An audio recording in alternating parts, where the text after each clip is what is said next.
Hello, this is Rinki. Welcome to DLED classes. और ये second semester के लिए नेक्स्ट चैप्टर है क्या concept of area, volume, capacity and unit, मतलब क्षेत्रफल, आयतन, धारिता और इकाई। इसमें हम कुछ फॉर्मूले पढ़ेंगे और इनकी बेसिक डिटेल्स पढ़ेंगे। जो 3D और 2D फिगर हैं उनकी, तो इसमें क्वेश्चन तो नहीं करेंगे क्योंकि अगर इसको डिटेल में पढ़ेंगे तो बहुत ज़्यादा लंबी वीडियो हो जाएगी और एक में कवर भी नहीं हो पाएगा। इसके लिए बहुत सारी वीडियो बनानी पड़ेंगी और इतने सारे एक भी क्वेश्चन नहीं मिला बुक में तो मुझे, तो हम जब पेपर सोल्व करेंगे तब देखेंगे। अगर वहाँ क्वेश्चन होंगे तो हम ज़रूर करेंगे। तो इसका बेसिक देख लेते हैं। तो देखिए, क्षेत्रफल क्या होता है। जैसे आपके पास कोई भी फिगर है, यहाँ देखिए जैसे एक ट्रायंगल बना हुआ है साइड में छोटा सा, ये वाला। तो इसका जो अंदर का ये पूरा पार्ट है ना, इसके अंदर ये वाला क्षेत्रफल होता है, यानी एरिया होता है ये वाला। ठीक है, यहाँ तक क्लियर है। अब ये तो एरिया हो गया। अब इसमें देखिए ये जो इसकी बाउंड्री होती है ना, ये वाली पूरी, ये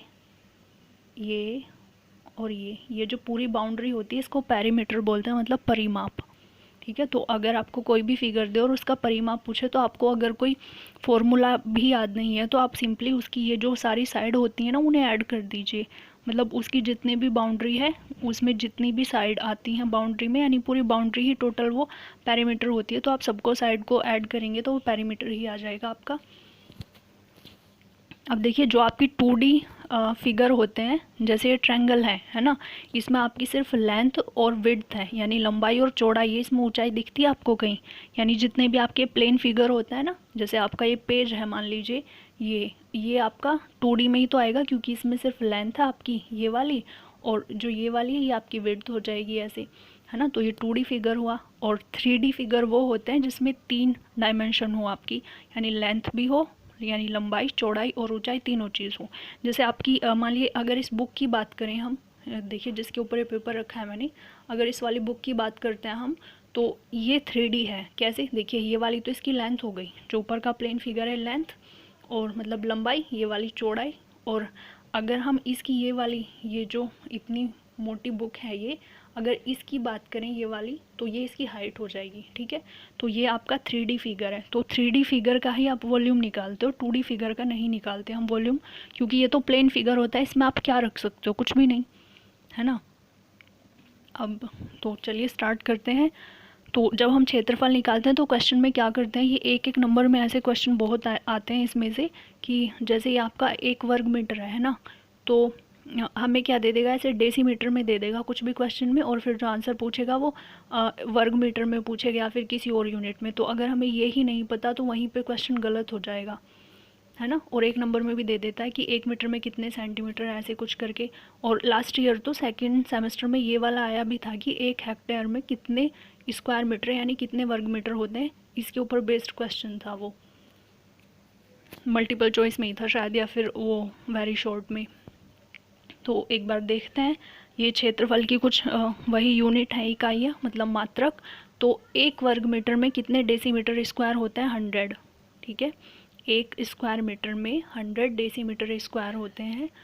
और 1 मीटर स्क्वायर में आपके ये 1 के आगे 40, यानी 10,000 सेंटीमीटर स्क्वायर होते हैं। और 1 एयर में 100 स्क्वायर मीटर मतलब वर्ग मीटर होते हैं। और 1 हेक्टेयर में 100 एयर होते हैं, मतलब ये 10,000 स्क्वायर मीटर।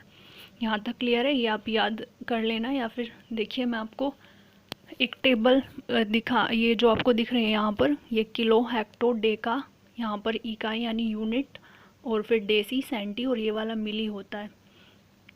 तो इस टेबल का क्या करना है हमें, देखिए जैसे हमसे क्या पूछता है, ये हमारी यूनिट है 3, 1 मीटर, दूसरी ग्राम, और थर्ड है लीटर। ठीक है, तो हमें क्या करना है, ये जो मीटर, ग्राम और लीटर है ना, आप तीनों में से किसी को भी इनके साथ लगा सकते हो। अगर आप मीटर मीटर लगाते हो तो किलोमीटर, ये हेक्टोमीटर, ये डेकामीटर, यहाँ पर सिंपली खाली मीटर आएगा, फिर ये डेसीमीटर, ये सेंटीमीटर, और ये मिलीमीटर। यहाँ तक क्लियर है? अब देखिए, अगर आपसे ऐसे पूछता है कोई, आपको ये ध्यान रखना है कि अगर इस वाले टेबल में हम ऊपर से नीचे जाते हैं तो हम मल्टीप्लाई करते हैं सिंपली, और अगर नीचे से ऊपर जाते हैं तो हम डिवाइड करते हैं। ठीक है, अब ये ध्यान रखना आपको कि आप कितने स्टेप ऊपर या नीचे जा रहे हो। अगर 1 स्टेप चलते हो तो 10 से, 2 स्टेप जाते हो तो 100 से, 3 स्टेप चलते हो तो 1000 से, वैसे ही 4 स्टेप चलते हो तो वही 1 के आगे 40, 5 स्टेप चलते हो तो 1 के आगे 5 0।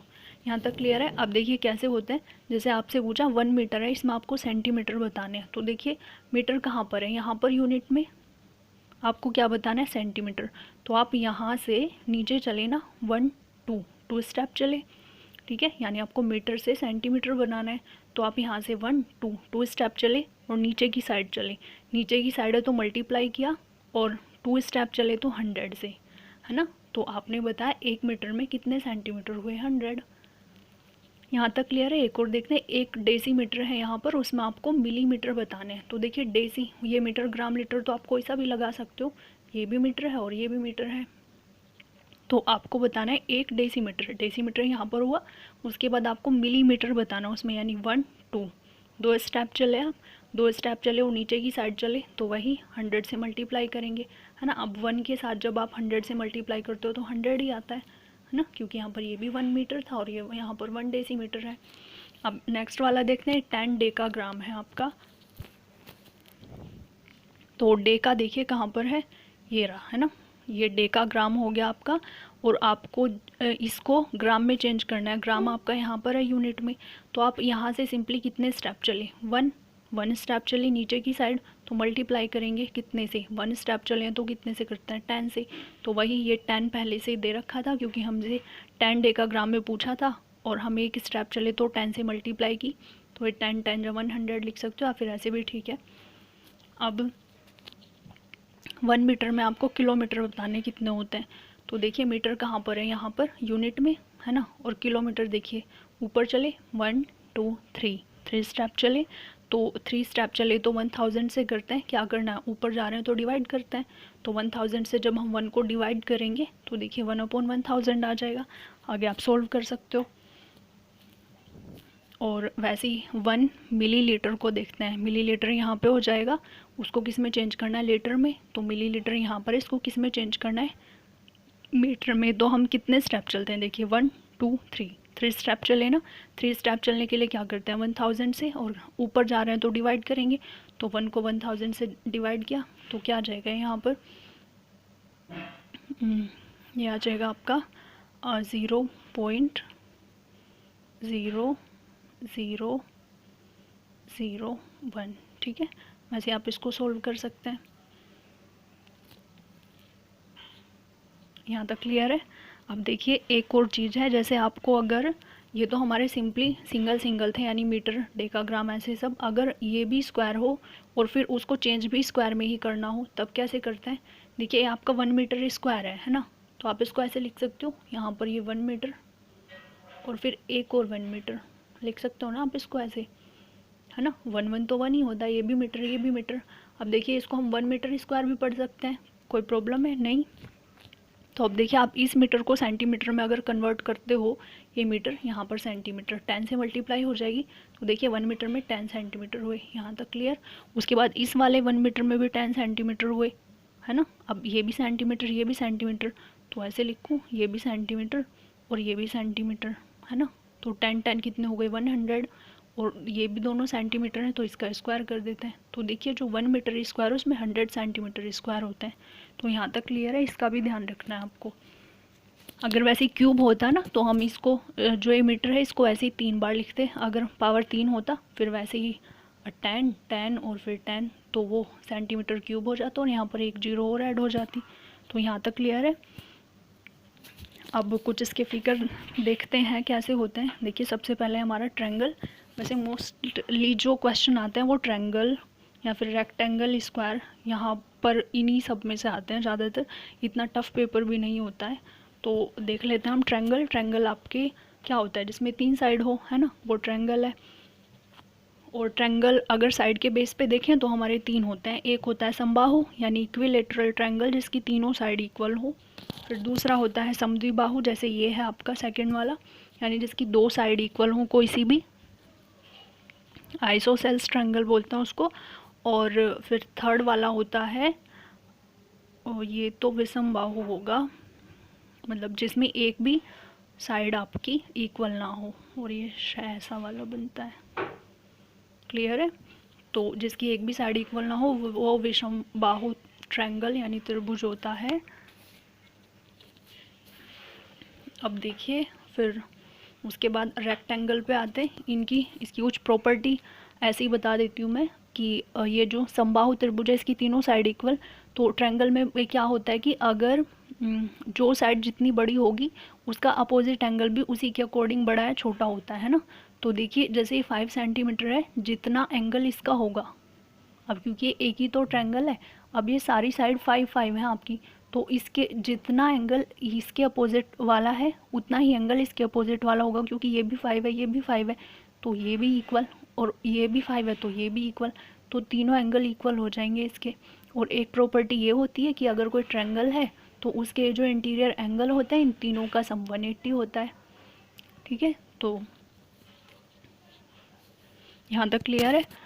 अब एक बार रेक्टेंगल देखते हैं, आयत। इसमें क्या होता है, आपकी जो आयत होता है उसमें जो आपकी अपोजिट साइड होती है ना, यानी ये वाली साइड, जैसे ये वाली, ठीक है, और ये वाली, ये दोनों इक्वल होती हैं, और जो ये वाली है दूसरी वाली पेयर, ये वाला और ये वाला, ये दोनों इक्वल होती हैं, तो इसी को हम आयत बोलते हैं, रेक्टेंगल। यहाँ तक क्लियर है। और इसमें जो आपके ये एंगल है ये 90 डिग्री होते हैं सारे ही, और जो इसके डायगोनल है यानी विकर्ण, ऐसे जब आप ये इसके ये कोने मिलाते हो सारे ऐसे आपस में, तो ये बाइसेक्ट करते हैं, मतलब एक दूसरे को आधा आधा बांटते हैं। ये वाला इसको ऐसे हाफ हाफ में डिवाइड करेगा, फिर ये वाला और ये वाला इसको हाफ हाफ में डिवाइड करेगा, और ये दोनों इक्वल भी होते हैं आपस में, जितना लंबा ये उतना ये होता है। अब स्क्वायर पे आ जाते हैं। स्क्वायर में क्या होता है, यानी वर्ग की चारों साइड इक्वल होती हैं आपकी। ठीक है, वर्ग की चारों साइड इक्वल होती हैं। जैसे ये है 4 4 4 4, इसकी सभी साइड इक्वल होती हैं, ये भी ये भी ये भी, इतना ध्यान रखना है बस आपको। बाकी इनमें फॉर्मूले ही लगते हैं ऐसे क्वेश्चन में, तो आप फॉर्मूले याद कर लेंगे, वही बहुत है। और थोड़ी सी बेसिक नॉलेज की आयत वर्ग ये सब क्या होता है ये पता होना चाहिए। उसके बाद फोर्थ में देखते हैं, इसमें भी वही, ये एंगल आपके 90 होते हैं, है ना, और ये जो डायगोनल है यानी जो विकर्ण है वो भी इक्वल होते हैं, ये सारे एंगल 90 90 होते हैं। और फिर समांतर चतुर्भुज देखिए वो कौन सा होता है, पैरेललोग्राम। इसमें क्या होता है आपका कि जो अपोजिट साइड है वो इक्वल तो होती हैं रेक्टेंगल की तरह, लेकिन साथ में पैरेलल भी होती हैं। मतलब ये अगर आप इसको कहीं तक भी आगे लेके जाओगे, है ना, और इसको भी आगे लेके जाओगे, तो ये कहीं पे भी कट नहीं करेंगी, पैरेलल चलती रहेंगी। ठीक है, जैसे रेल की पटरियाँ होती हैं ना, कहीं पर भी मिलती नहीं है जाके, तो वैसे ही ये पैरेलल होती हैं। फिर इसका जो दूसरा पेयर है वो भी पैरेलल होता है, ये वाला। ठीक है, इक्वल और पैरेलल। ठीक है, ये इक्वल के साथ साथ पैरेलल भी होती हैं, तो इसको पैरेललोग्राम होते हैं। इन दोनों में क्या डिफरेंस है कि इन दोनों में ये डिफरेंस है कि इसमें देखिए यहाँ पर 90 डिग्री का एंगल बन रहा था, लेकिन इसमें नहीं बनेगा। और इसके जो डायगोनल है ना, तो देखिए ये वाला तो इसका बड़ा हो जाएगा और ये वाला छोटा हो जाएगा, डायगोनल यानी विकर्ण। तो ये डिफरेंस है इसमें। ठीक है, अब देखिए नेक्स्ट चलते हैं। फिर नंबर 5 है आपका समलंब चतुर्भुज। ये होता है ट्रापेजियम। इसमें क्या होता है कि इसमें जो लंब होता है ना, लंब मतलब परपेंडिकुलर, और लंब का मतलब होता है कि 90 डिग्री का एंगल बने जहाँ पर, वो आपका लंब हो गया। अगर देखिए हम इस पर लंब डालते हैं ना इस वाली साइड पर, तो इसका मतलब है कि हम यहाँ पर 90 डिग्री का एंगल बना रहे हैं, समकोण। ठीक है, तो हमने ये ठीक है, ये होता है लंब। वैसे इधर डालेंगे तो वो भी 90 का हो गया ये। तो इसमें जो ये कह रहा है कि ये जो लंब है ना, यानी ये परपेंडिकुलर, ये समलंब यानी समान होते हैं। तो इसमें क्या होता है ट्रापेजियम में, ये इसमें इक्वल, तो इसमें क्या होता है कि ये ट्रापेजियम में ये जो आपकी ये अपोजिट साइड है ना, ये वाली और ये वाली पैरेलल होती हैं। ठीक है, ये वाली पैरेलल होती हैं, और ये दोनों हो सकता है इक्वल हो भी ना भी हो, लेकिन इसमें ये जो पेयर होता है ना अपोजिट वाला, ये वाला पैरेलल होता है, ये वाला नहीं होता पैरेलल, ये और ये। ठीक है, और सर्कल में क्या होता है, सर्कल आपका वैसे ही जैसे एक आपका 1 रुपये का या फिर ये जो सिक्के होते हैं सर्कल ही होते हैं एक तरह से, है ना। तो ये सर्कल हो गया। और सर्कल में देखिए ये सर्कल है ना, तो ये जो पॉइंट दिख रहा है इसमें, ये छोटा सा, ये इसका सेंटर होता है सर्कल का, और ये जो इसकी बाउंड्री है पूरी ऐसे गोल गोल, इसको हम परिधि बोलते हैं, सर्कमफ्रेंस। ठीक है, इसको परिधि बोलते हैं, बाकी इनकी सबकी बाउंड्री बोल देते हैं हम, और इसकी जो बाउंड्री है इसको परिधि बोलते हैं। और देखिए ये जो यहाँ से इस सेंटर से अगर आप इसकी जो परिधि है यानी जो सरकमफ्रेंस है उस पर कोई भी पॉइंट ले लीजिए, अगर आप इनको मिलाते हो ना तो ये वाली रेडियस होती है इसकी यानी त्रिज्या। आप कहीं पे भी मिला दीजिए, मान लीजिए यहाँ से इसको मिला, ये भी रेडियस है ना, तो ये वाली इनकी रेडियस होती है। और एक होता है इसमें डायमीटर मतलब व्यास। व्यास क्या होता है वो देखिए, ये आपकी रेडियस थी इतनी, अगर आप इसको ऐसे पूरी ऐसे कंप्लीट करते हो ना तो ये वाला आपका डायमीटर होता है, मतलब इस सेंटर से होके जाता है और पूरी लंबी लाइन होती है। और देखिए ये भी रेडियस और ये भी रेडियस है ना, तो इस डायमीटर को हम 2r पढ़ सकते हैं ना, एक आर ये और एक आर ये, तो डायमीटर को 2r पढ़ सकते हैं हम। और जब हमें डायमीटर दिया हुआ होता है और हमें रेडियस निकालनी होती है, मतलब ये पूरा दिया है ना, और हमें सिर्फ एक सिंगल रेडियस चाहिए, तो हम 2 से डिवाइड कर देते हैं तो हमारी रेडियस आ जाती है। उसके बाद देखिए कोड मतलब जीवा क्या होती है। तो जीवा क्या होती है आपकी, ये जो आपका सर्कल है ये वृत्त, इसमें आप इसकी जो बाउंड्री है इस पर कहीं पे भी 2 पॉइंट लीजिए, जैसे ये लिया और ये लिया, अब इनको मिला दीजिए तो ये आपकी जीवा होती है। आप कितनी भी खींच सकते हो। वैसे ये जो डायमीटर है ये भी एक जीवा है ना, लेकिन ये वृत्त की सबसे लंबी जीवा होती है, इससे लंबी जीवा नहीं खींच सकता आप। जीवा क्या बताया था कि आप सर्कल पे कोई भी 2 पॉइंट लीजिए, कहीं पर भी उन्हें मिला दीजिए, है ना, तो वो आपकी जीवा हो गई। अब ये जो आपका व्यास था डायमीटर, ये भी तो एक तरह की जीवा है, लेकिन ये सबसे लंबी जीवा होती है, इससे लंबी जीवा आप इसके अंदर खींच ही नहीं सकते। खींच के देख लेना, इससे बड़ी कोई नहीं आएगी। ठीक है, तो यहाँ तक क्लियर है। उसके बाद घन पे आ जाते हैं। यहाँ से आपके 3D फिगर स्टार्ट हो जाते हैं, मतलब जिसका आप वॉल्यूम भी निकाल सकते हो। तो घन क्या होता है आपका, जिसका आपने वो लूडो खेलने वाला डाइस देखा है ना, वो आपका क्यूब ही होता है घन। उसकी लेंथ भी, हाइट भी और वो विड्थ भी, यानी लंबाई चौड़ाई ऊंचाई तीनों इक्वल होती हैं, आप चाहे देख लेना। ठीक है, तो वो घन होता है। और घनाभ क्या होता है आपका, देखिए जैसे ये जो कॉपी है ना जिसके ऊपर ये रखे में हम वर्क कर रहे हैं, ये आपकी घनाभ ही हुई। देखिए ये वाली इसकी लंबाई हो गई है ना, ये वाली इसकी चौड़ाई हो गई, और फिर देखिए हाइट कहाँ पर है इसकी, ये वाली इसकी हाइट हो गई। ठीक है, ऊंचाई, तो ये घनाभ हुआ। उसके बाद देखिए अब माचिस देखिए ना, आपके सभी के घर में होती होगी, तो वो माचिस भी एक तरह का क्यूबॉइड यानी घनाभ है। और फिर अब बेलन पे आते हैं, मतलब सिलेंडर, ये सिलेंडर जैसा होता है। और जो रोटी बनाने वाला बेलन होता है, देखिए पैन भी एक तरह का बेलन है ना। अगर मैं इसका ये निब वाला साइड हटा दूं तो देखिए ये पूरा एक बेलन ही तो है, ये है ना, ये बेलन हो गया आपका।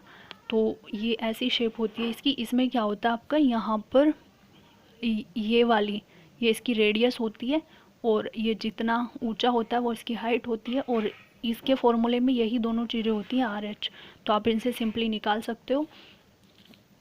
नेक्स्ट देखते हैं क्या है इसमें। हाँ जी, फिर है आपका शंकु। शंकु मतलब कोन। कोन वो देखिए ये शंकु की शेप ऐसी होती है, ये जैसे वो टोपी नहीं होती बर्थडे कैप, वो उसके जैसी होती है ये। तो उसमें ये यहाँ पर एक सर्कल सा होता है नीचे, है ना, यहाँ पर ये खाली होती है, और जो ये वाली होती है ये उसकी हाइट होती है यानी ऊंचाई, और ये वाली जो होती है उसको स्लैंट हाइट यानी तिरछी ऊंचाई बोलते हैं। ये वाली इसको L से डिनोट करते हैं, इसको H से, और ये वही R होती है। तो इसी के ऊपर बेस्ड क्वेश्चन आते हैं, मतलब क्वेश्चन के जो फॉर्मूले हैं उनमें ये H, L और R ही मिलेंगे, तो आप सिंपली क्वेश्चन में रख के सोल्व कर सकते हैं। और फिर गोला। गोला क्या होता है, जैसे आपकी बॉल होती है खेलने वाली, वो आपका गोला ही तो है, एक स्फेयर, और उसका जो कर्व सरफेस एरिया मतलब वक्र पृष्ठ और संपूर्ण पृष्ठ, इसमें भी वही ये आपकी R होती है ना, बस इसमें तो R ही होती है। तो जो वक्र पृष्ठ और संपूर्ण पृष्ठ इसमें इक्वल होते हैं दोनों चीज़ें। और आयतन का भी फॉर्मूला होता है, तो आपको इसमें सिंपली बस फॉर्मूले याद करने हैं पूरे चैप्टर में। और देखिए फॉर्मूले का भी मैंने एक वो बनाया है, तो आप यहाँ से देख लीजिए, अच्छे से इन्हें याद कर लेना, इन्हीं के ऊपर बेस्ड क्वेश्चन आते हैं ज़्यादातर। तो ये ट्रायंगल और रेक्टेंगल इन्हीं से आते हैं, और फिर सर्कल, ये तो मोस्ट इम्पोर्टेंट है, तो आप देख लीजिए और याद कर लेना। वैसे आपकी बुक्स में भी होंगे ये सभी, तो आप देख लीजिए, बाद में स्क्रीनशॉट ले लेना या फिर जैसे भी आपको याद करना हो आप याद कर लीजिएगा। फिर ये है एक पेज। तो आज की वीडियो में इतना ही। और अगर इससे रिलेटेड, इस सेमेस्टर से रिलेटेड आपको जितने भी वीडियो चाहिए वो सभी आपको नीचे डिस्क्रिप्शन में मिल जाएंगे, उनके लिंक सभी के। तो इस वीडियो में इतना ही। Thank you.